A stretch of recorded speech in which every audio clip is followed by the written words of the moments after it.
Good morning, this is the Shank Show, and today Andrea and I will talk about humanizing your brand, something that we have done for quite a while. Actually, we have built a seven-figure business like that, definitely humanizing our brand. We do not rely at all on paid advertising, although that is definitely a valid route that can work if you choose to do so. But we at Shanks, we kind of really like the approach where you give your brand, your company, a human touch, if you will, and then there's a strong understanding of how the company operates. There's loyalty between the company and its clients, and there's also, from what I have seen, a lot of good and honest conversation. There's respect between each other. Lots of different perks that come with humanizing your brand. And Andrea, you said something interesting earlier that I think we can start off with about the example about Apple. So I'll let you talk about that. Good morning, everyone. Would you rather buy from Steve Jobs or Tim Cook? I think, Shankar, what would be your answer actually before I tell you my thoughts? Yeah, definitely Steve Jobs. I mean, that is a no-brainer. I think the reason why we bring up Apple is because that is almost like a counter example, because that is one of the exceptions where nowadays, yes, people they will buy the brand and it doesn't need to be humanized.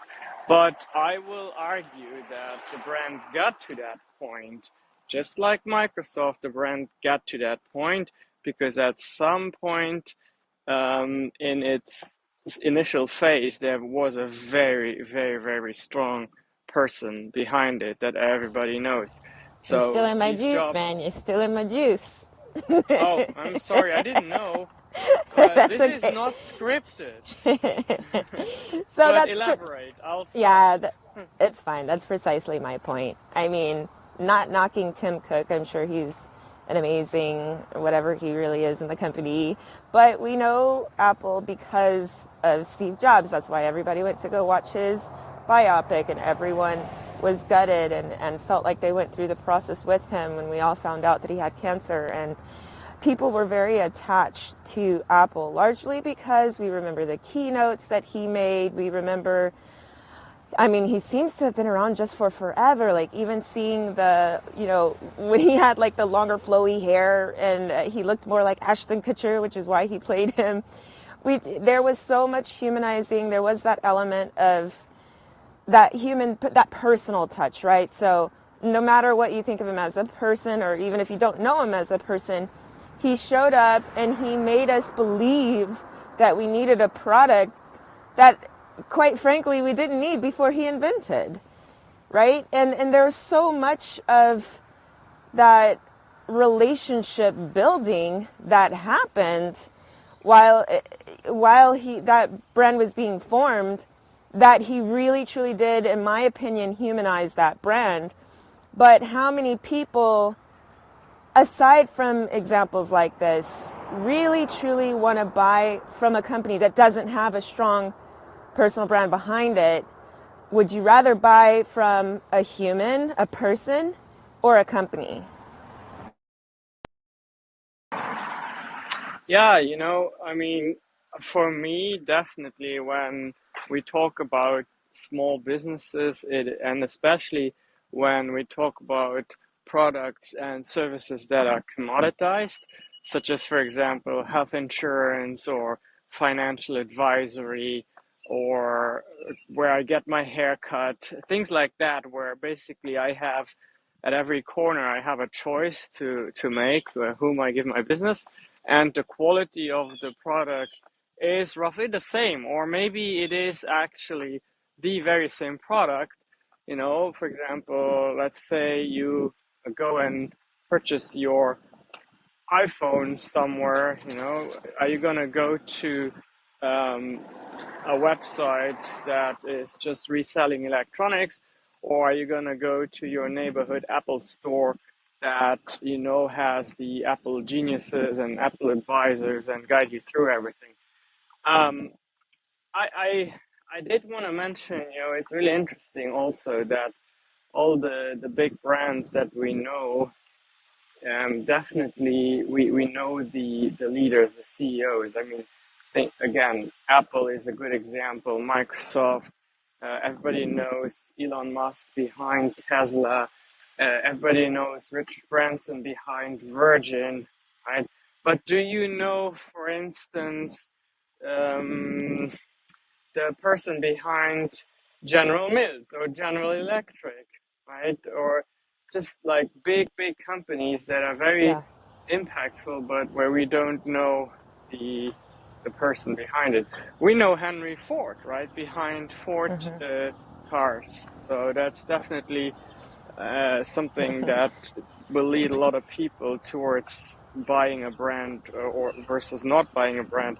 Like when we Yeah. compare Ford to the Japanese brands Mitsubishi here, or here on the US market, right? A lot of Americans will be torn towards Ford because they can relate to it, even though the other brand may, in some cases, be of higher quality.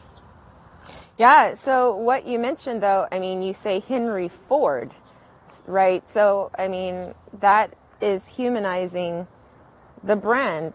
It's not like a Jeep, for example. I don't think Jeep is named after anyone in particular. If I'm wrong, someone please do let us know in the comments. But let's get down to like a couple of ways, a couple of practical ways that you can take away, because you're probably not, like we're talking about, and that, again, that's why we opened with those counter examples. You're probably not Apple, you're probably not Microsoft, you're not Ford, you're not GM, you're not this global giant. You're competing on a smaller scale. Even if you're very successful, you just maybe don't have the same audience or reach. You're a smaller company, right? So, what are some practical ways that you can humanize your brand? And I think we should use just a couple of examples of the relationships that we have with our clients and talk about how the origin of that started. And maybe we can, yeah, just let's start with that. Sure. So, when you start out as a freelancer or as a brand new small business where it's essentially just you, it's very important that you give your business your human touch. And then later down the road, and really mean down the road, once you have employees and you also start thinking about exit strategies, it might be important to give your brand, your company brand, a little bit more weight. But to come back to your initial question, I mean, I can speak of from experience that my brand was kind of my brand as a person, the humanization of my brand when I started freelancing as a web developer and technologist, if you will. I was known to be the person who showed up. I was known to be the person who always remained calm. And people regarded me as the smart one. I mean, that's how you have to really listen closely how people introduce Talk you. about you. That's true. I So, remember that myself as when I was at the chamber once, for example, yeah. as people saying, "Oh, you know Shankar? He's very smart Yeah, he's quiet. and he knows He computers." shows up.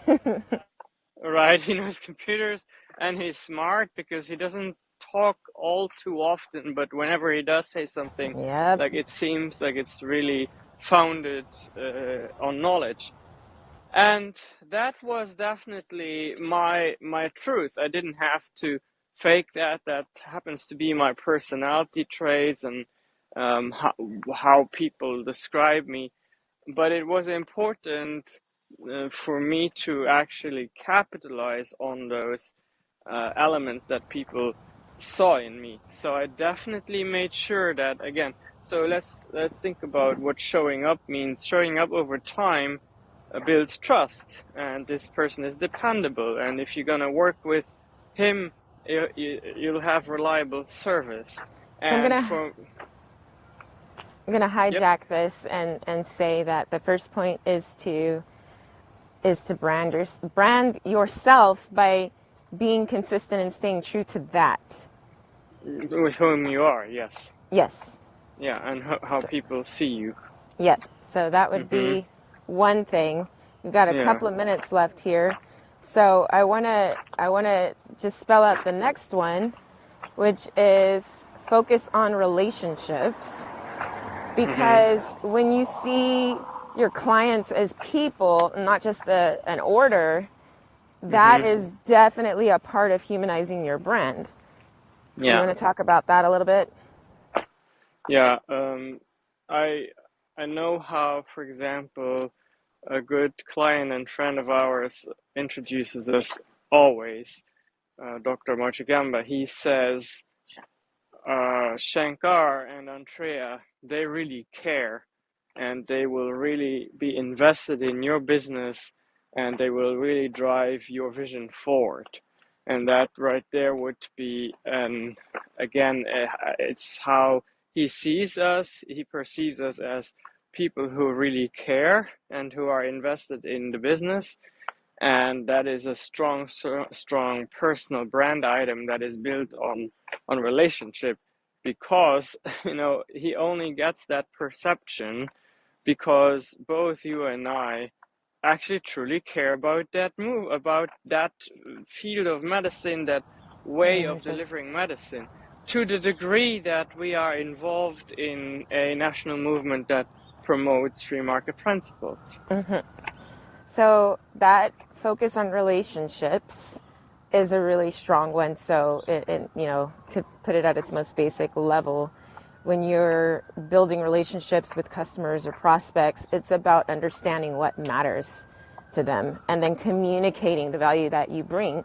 And if you're lucky, like us, your clients will do it for you.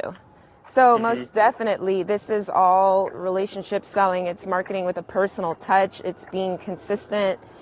And then, of course, as we said earlier, people want to buy from people and not from companies. Hmm. That's something you were talking about in a panel discussion last night with other marketers who absolutely are 100% on board.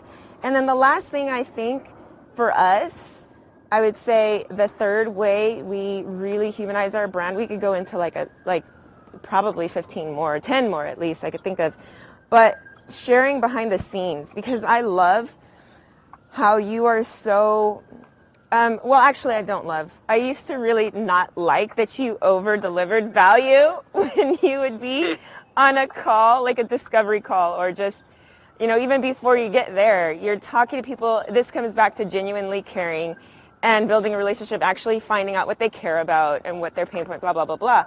But just to take it further, you're not going to speak, if you do get the pleasure of speaking with Shankar, you're not going to leave without him having helped you with something, whether even if it's still in the ideation phase. And I find that to be really powerful, because one way that you do that is always going behind the scenes, either talking about tools that are really useful that you want to give to the audience, or by helping them with a process of some sort. Like, you're not afraid to show a workflow or something that, other people would say, no, this is proprietary. And obviously there's limits. But I think that going behind the scenes really, really, really helps with humanizing your brand.